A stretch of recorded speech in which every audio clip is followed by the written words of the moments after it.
加玛帝国云岚宗，我萧炎回来了。 Halo semua, di video ini admin akan melanjutkan alur cerita kemarin, yang dimana di episode sebelumnya, Xiaoyan hampir saja dihabisi oleh Sekte Hall of Soul. Namun untung saja janda Medusa datang tepat waktu, yang membuat Xiaoyan terselamatkan. Namun Medusa yang telah menyelamatkan Xiaoyan dia juga ingin menghabisi Xiaoyan atas apa yang dilakukan Xiaoyan. Namun untung ada ketua pertama, yang akhirnya Medusa dia pergi. Xiaoyan dia merasa tenang setelah Medusa telah pergi. Xiaoyan berpikir bahwa dia harus dengan cepat mungkin menemui Medusa, dan membicarakan masalah ini baik-baik. Jika tidak mungkin Medusa benar-benar akan membunuhnya di masa depan. Kemudian ketua pertama pun menghampiri Xiaoyan dan bertanya, Xiaoyan, sebenarnya apa yang terjadi denganmu dengan Ratu Medusa? Dia menyadari perkataan terakhir Ratu Medusa kepada Xiaoyan. Xiaoyan yang merasa ketua pertama telah mengetahuinya, dia pun sebenarnya akan mengatakan semuanya kepada ketua pertama, tentang bahwa dia telah membuatnya Medusa menjadi janda. Namun ketika Xiaoyan akan mengatakannya ketua pertama pun, Xiaoyan, sepertinya kamu tak usah membicarakan masalah pribadimu, tapi aku harap kamu menyelesaikannya dengan dia secara baik-baik. Xiaoyan, kamu harus tetap berhati-hati dengan wanita itu. Jika dengan kekuatanku saat ini sepertinya aku tak mungkin mengalahkan wanita bohai itu. Xiaoyan pun hanya tersenyum kepada ketua pertama mengetahui permasalahannya yang telah dia hadapi. Kemudian ketua pertama pun melihat bahwa Xiaoyan telah mengambil cincin penyimpanan dari Han Peng. Ketua pertama pun berkata, Xiaoyan, kamu sangat beruntung mendapatkan cincin penyimpanan tingkat tinggi. Karena biasanya mendapatkan cincin penyimpanan tingkat tinggi sangatlah sulit. Xiaoyan dia hanya tersenyum dan berkata kepada ketua pertama bahwa ini semua adalah hadiah atas kemenangan atas perang besar ini. Sekarang ketua pertama pun terbang ke atas langit, dan berkata bahwa Han Feng telah mati dan organisasi hitam bertahap akan hancur, dan balas dendam di hatinya telah terbalaskan sekarang. Xiaoyan pun dia sangat senang dengan perang besar ini telah berakhir. Namun Xiaoyan pun sangat menyayangkan bahwa api surgawi yang berniat dia ambil dari Han Feng telah dibawa kabur oleh Sekte Hall of Soul. Ketua pertama pun mengatakan, Xiaoyan, sekarang kamu harus memikirkan tentang Sekte Hall of Soul. Bagaimanapun sekarang Sekte Hall of Soul telah mengincar dirimu. Tentu saja Sekte Hall of Soul sekte yang sangat mengerikan, tidak bisa dilawan dengan sekte biasa saja. Bahkan aku pun merasa takut jika aku harus berhadapan dengan Sekte Hall of Soul tersebut. Namun Xiaoyan berkata, ketua pertama, walaupun Sekte Hall of Soul tidak mencariku, pasti di masa depan aku akan mencari Sekte Hall of Soul tersebut. Ketua pertama pun yang mendengar itu sangat terkejut.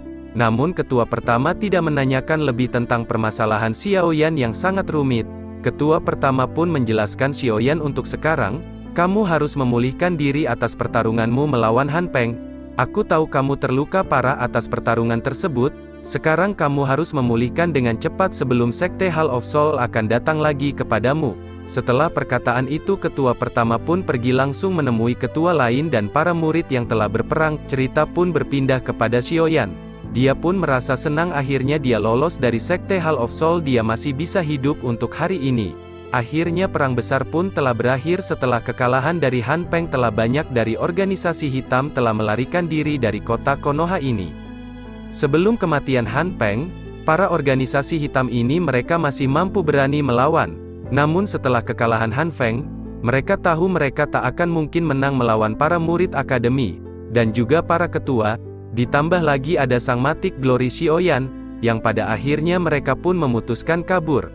Bahkan Master Gold dan Master Silver yang sebelumnya bertarung dengan ketua pertama, mereka pun telah kabur terlebih dahulu menyelamatkan diri. Karena mereka juga tahu mereka takkan mungkin menang dalam perang besar. Apalagi Han Peng telah tiada, jelas mereka sangat takut dengan akademi dalam dan mereka memilih pergi. Akhirnya para murid akademi pun setelah perang besar ini berakhir, sekarang para murid akademi telah pulang kembali ke akademi dalam, untuk berlatih dan memulihkan kembali tubuh mereka yang telah berperang besar. Hari-hari pun telah berlalu, berita tentang perang besar ini telah tersebar ke media TV One dan Metro TV. Yang membuat semua para murid akademi pun mereka tahu tentang bagaimana kekuatan sang matik Glory Xiaoyan yang telah berperang dalam perang besar tersebut. Cerita pun berpindah kepada Xiaoyan yang setelah perang besar ini dia pun terluka parah akibat bertarung dengan Han Peng. Sekarang Xiaoyan terlihat menyendiri memulihkan diri dia. Walaupun Xiaoyan yang berhasil membunuh Han Feng, namun dia juga mendapatkan luka yang serius. Dia pun sempat masuk UGD dan rawat jalan. Hari-hari pun telah berlalu. Sambil beristirahat Xiaoyan pun dia meminum kopi dan menghisap rokok Magnum, dan akhirnya Xiaoyan pun kembali pulih seperti sebelumnya. Setelah berhari-hari berlatih, Xiaoyan pun merasa dirinya masih belum bisa menghapus penghalang antara dirinya di puncak Dohuang menuju Dohuang. Namun tujuan sekarang Xiaoyan dia ingin menghapus penghalang antara dirinya Dohuang menuju Dohuang. Dan ditambah lagi dia pun belum mampu dengan sempurna menggunakan api surgawi Polem Heart Flame. Xiaoyan dia pun harus banyak belajar lagi menggunakan api surgawi inti merah ini. Kemudian Xiaoyan pun dia mengeluarkan api berwarna hijau gelap. Xiaoyan yang berpikir bahwa api surgawi hijau gelap ini adalah api surgawi penggabungan dari api surgawi Grand Lotus dan api surgawi Polem Heart Flame. Namun Xiaoyan berkata suatu saat jika dirinya telah menjadi salah satu orang terkuat di benua ini, maka dia akan memasukkan api surgawi ini ke dalam peringkat. Dan setelah itu Xiaoyan pun memberikan nama dari api surgawi ini, api teratai hijau. Xiaoyan pun sangat senang, karena tidak semua orang bisa memberikan nama kepada sebuah api surgawi. Kemudian setelah itu Xiaoyan pun mengeluarkan sebuah gulungan dari cincin penyimpanannya, yang tidak lain gulungan itu adalah gulungan yang diberikan oleh Sun Er. Xiaoyan pun teringat wajah cantik dari Sun Er, dia pun sangat merindukan Sun Er. Setelah lama dia tidak bertemu dengan Sun Er, tidak terasa Xiaoyan, yang tidak bertemu Sun Er 2 tahun atau 3 tahun setelah kepergian Sun Er, yang telah kembali ke sektenya. Xiaoyan pun mengatakan dalam hatinya Sun Er, tunggu aku pasti datang untuk menjemputmu. Aku akan berusaha menjadi Matic Glory 100.000 dan pada saat itu aku akan datang membawamu. Kemudian Xiaoyan pun hanya menatap gulungan tersebut. Ia kebingungan dia belum bisa membuka gulungan tersebut. Namun Xiaoyan pun teringat perkataan Sun Er, bahwa gulungan ini mampu dibuka ketika Xiaoyan bertingkat Dohuang. Namun sayang sekarang Xiaoyan belum mampu menembus level Dohuang. Namun Xiaoyan mencoba mengalirkan dokinya untuk membuka gulungan ini. Namun setelah lama Xiaoyan mengeluarkan dokinya belum ada perubahan. Xiaoyan pun terus mengeluarkan dokinya secara bertahap, yang pada akhirnya gulungan itu ada sebuah retakan. Xiaoyan pun semakin yakin dia mampu membukanya sekarang. Xiaoyan pun terus mengalirkan dokinya secara bertahap dan semakin banyak, dan tiba-tiba cahaya emas pun muncul dari gulungan tersebut. Xiaoyan dia menutup mata, hingga cahaya emas itu semakin bersinar. Setelah itu Xiaoyan pun langsung membuka mata dan tiba-tiba banyak tulisan emas di sekitar Xiaoyan.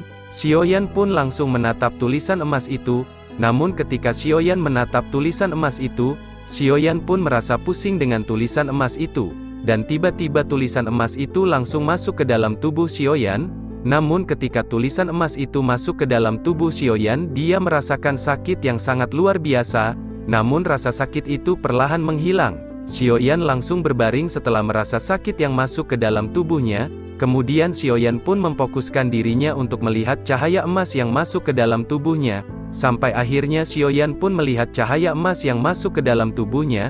Dan Xiaoyan pun sangat terkejut, ternyata itu adalah teknik segel dewa, merupakan tingkat di kelas tinggi. Legenda mengatakan bahwa teknik ini dibuat oleh seorang yang telah berkekuatan Dodi di masa lalu, dan ada 5 jenis segel, diantaranya, segel gunung terbuka, segel membalik laut, segel membalik tanah, dan segel pengukur langit, dan segel dewa kuno. Segel itu terkait satu sama lain, dan jika seseorang telah menguasai 5 segel tersebut, maka seseorang bisa saja membalikkan lautan dan membolak-balikan langit, dan menelan bumi. Itu sebanding dengan teknik Do kelas Tian, atau teknik surga di puncaknya.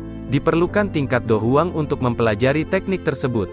Jika tidak mungkin akan gagal dalam keadaan buruk. Xiaoyan tahu teknik ini adalah teknik yang sangat berharga, dan butuh kekuatan yang besar untuk mempelajarinya.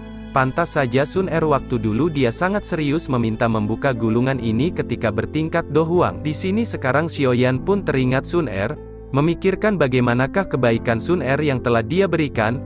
Bahkan Sun Er memberikan teknik tinggi kepada dirinya. Xiaoyan benar-benar merindukan Sun Er. Xiaoyan berjanji suatu saat pasti dia akan datang untuk membawa Sun Er. Di tengah lamunannya Xiaoyan pun bingung bagaimanakah cara untuk mempelajari teknik ini. Karena tidak tertulis juga, Xiaoyan bingung bagaimanakah untuk mempelajarinya. Namun tiba-tiba cahaya emas muncul di kepala Xiaoyan. Tiba-tiba ada tulisan emas yang berada di kepala Xiaoyan. Xiaoyan pun melihat ternyata itu adalah cara-cara untuk mempelajari teknik ini. Namun sekarang Xiaoyan baru melihat dua teknik saja, teknik membalikkan gunung dan juga teknik membalikkan laut. Namun tiga lainnya tidak ada di dalam tulisan tersebut. Xiaoyan pun mengetahui teknik yang diberikan oleh Sun Er tidaklah lengkap. Namun ketika Xiaoyan sedang melihat tulisan tersebut, tiba-tiba suara lembut pun muncul di kepala Xiaoyan. Suara itu mengatakan selamat kakak telah menembus level doang, dan kakak telah berhasil membuka gulungan ini. Yang ternyata itu adalah suara Sun Er. Dia mengatakan bahwa dia masih belum mendapatkan tiga teknik yang lainnya. Sun Er pun mengatakan teknik membalikkan gunung, kakak bisa pelajari di tingkat doang. Namun teknik untuk mengembalikan lautan kakak harus menembus level dohuang terlebih dahulu. Sun Er pun mengatakan kakak menggunakan teknik ini jika kakak memang terdesak tidak mampu melawan musuh lagi.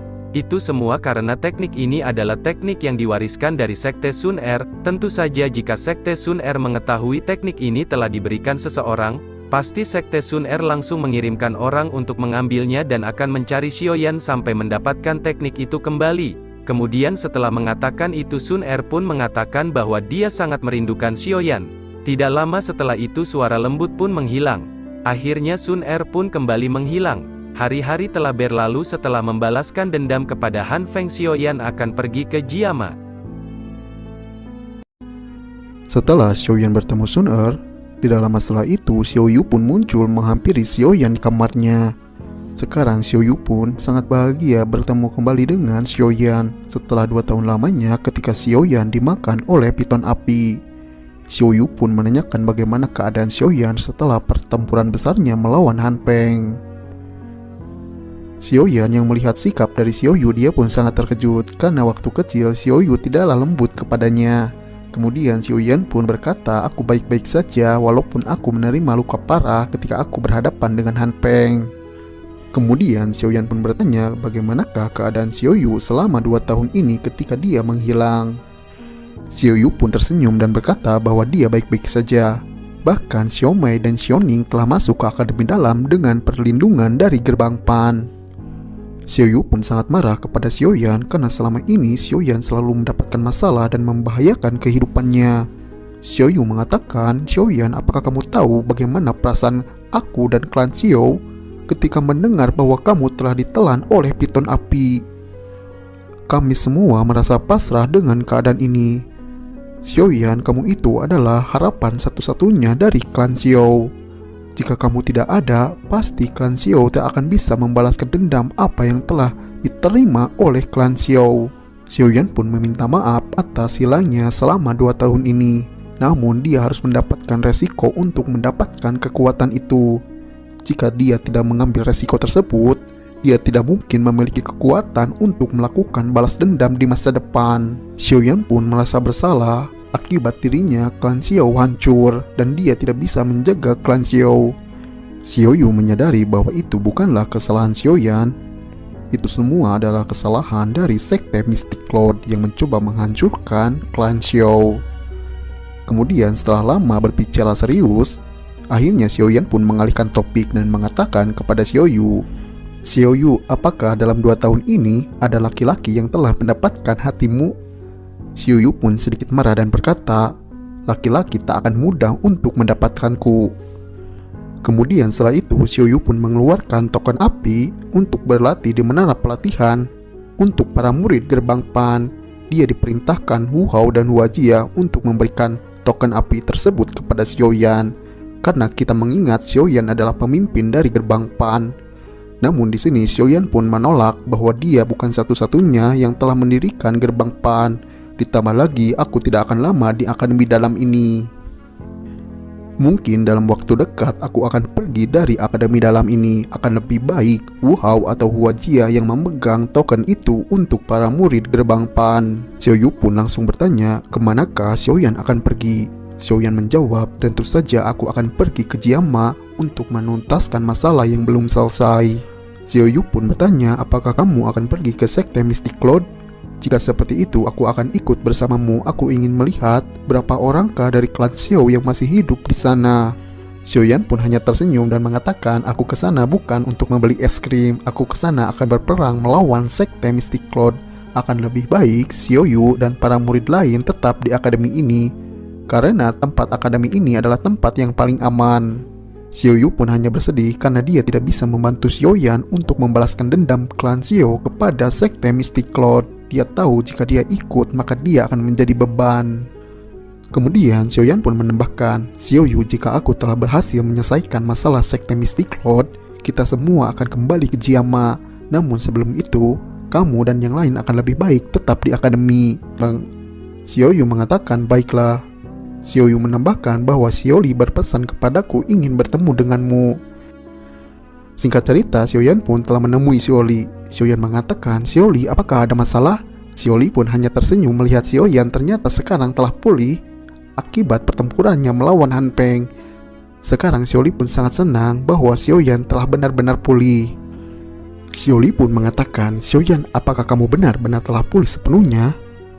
Xiaoyan menjawab, "Benar, aku telah pulih sepenuhnya setelah pertarunganku melawan Han Peng." Xiaoli menambahkan, "Xiaoyan, aku mendapatkan informasi di Black Corner ternyata sekarang telah kacau. Setelah Han Peng kalah, sekarang banyak perebutan kekuasaan di Black Corner. Mereka saling ingin memimpin daerah Black Corner. Banyak orang-orang kuat muncul di Black Corner. Jika kita mengumpulkan mereka dan kemudian kita menyerang sekte Mystic Cloud, sepertinya kita akan memiliki sebuah kemenangan yang besar." Xiaoyan mengatakan memang mereka cukup kuat untuk membantu kita menyerang sekte Mystic Cloud. Namun aku tahu orang-orang Black Corner susah diatur, dan kemungkinan akan sulit mengumpulkan mereka dan meminta bantuan mereka untuk menyerang sekte Mystic Cloud. Xiaoli pun mengatakan memang orang-orang itu sangat sulit diatur dan juga sangat ganas, namun mereka akan tunduk kepada orang yang lebih kuat. Xiaoli pun mengatakan, "Aku juga memiliki anak buah dari Black Corner yang dulunya sangat ganas, namun ketika mereka dikalahkan olehku, mereka pun setia kepadaku." Xiaoli pun mengatakan, "Xiaoyan, dengan kekuatanmu, pasti para pasukan dari Black Corner akan tunduk. Mereka akan ketakutan dengan kekuatanmu dan mereka pasti akan setia kepadamu. Dengan itu, kita bisa menyerang sekte Mystic Cloud." Xiaoli pun menanyakan, "Xiaoyan, apakah kamu setuju dengan rencanaku?" Xiaoyan pun mengangguk, "Aku setuju dengan rencanamu. Dan jika mereka membangkang, aku akan memberikan kematian kepada mereka." Xiaoli pun sangat senang Xiaoyan menyetujui rencananya. Xiaoli pun mengatakan, "Xiaoyan, namun pasti ada sedikit masalah." Xiaoyan bertanya, "Apa masalah tersebut?" Xiaoli pun mengatakan, "Xiaoyan, pasti para ketua tidak akan mengizinkanmu untuk bergabung dengan organisasi hitam, apalagi organisasi hitam akan di bawah kendalimu. Sepertinya para ketua akan takut organisasi hitam itu akan mengacau lagi di akademi." Xiaoli pun mengatakan, "Xiaoyan, apakah kamu bisa meyakinkan para ketua? Orang-orang dari organisasi hitam ini tidak akan lagi mengacau di akademi dalam setelah di bawah kendalimu." Xiaoyan pun menjawab, "Aku yakin bisa meyakinkan para ketua. Aku bisa mengendalikan orang-orang dari organisasi hitam ini. Ditambah lagi sekarang Han Peng telah tiada, mungkin para ketua tidak akan lagi takut kepada orang-orang organisasi hitam." Xiaoli pun mengatakan kepada Xiaoyan, "Namun Xiaoyan, kamu harus dengan cepat memberitahu ketua pertama tentang rencana ini. Aku takutnya di masa depan, ketua pertama akan salah paham kepada kita."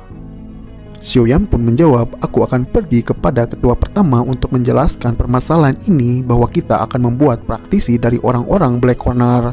Jika ketua pertama menyetujuinya, aku akan langsung memberitahumu agar kamu bisa pergi ke Black Corner dan membuat praktisi dari orang-orang Black Corner." Singkat cerita, Xiaoyan pun telah menemui ketua pertama dan menjelaskan semuanya bahwa dia akan membuat praktisi dari organisasi hitam. Ketua pertama yang mendengar itu pun dia sangat terkejut. Dia tidak menyangka Xiaoyan akan membuat praktisi dari organisasi hitam. Namun di sini Xiaoyan pun menjelaskan bahwa dia membuat praktisi tersebut bahwa dia akan menyerang sekte Mystic Cloud. Kemudian Xiaoyan pun menjelaskan lagi kepada ketua pertama, "Jika kita membuat praktisi dari orang-orang organisasi hitam, kita bisa mengatur mereka. Mereka tidak akan mungkin menyerang akademi lagi. Mereka akan di bawah pengawasanku." Ketua pertama yang mendengar penjelasan Xiaoyan, itu adalah hal yang sangat masuk akal. Dengan Xiaoyan mengatur mereka, mungkin mereka tak akan mungkin menyerang akademi. Xiaoyan pun bertanya lagi, "Ketua pertama, apakah ketua pertama menyetujui hal ini?" Ketua pertama pun langsung menyetujui hal tersebut. Kemudian Xiaoyan pun langsung menyuruh Xiaoli untuk pergi ke Black Corner untuk membuat sebuah praktisi yang nantinya akan membantu Xiaoyan untuk menyerang sekte Mystic Lord.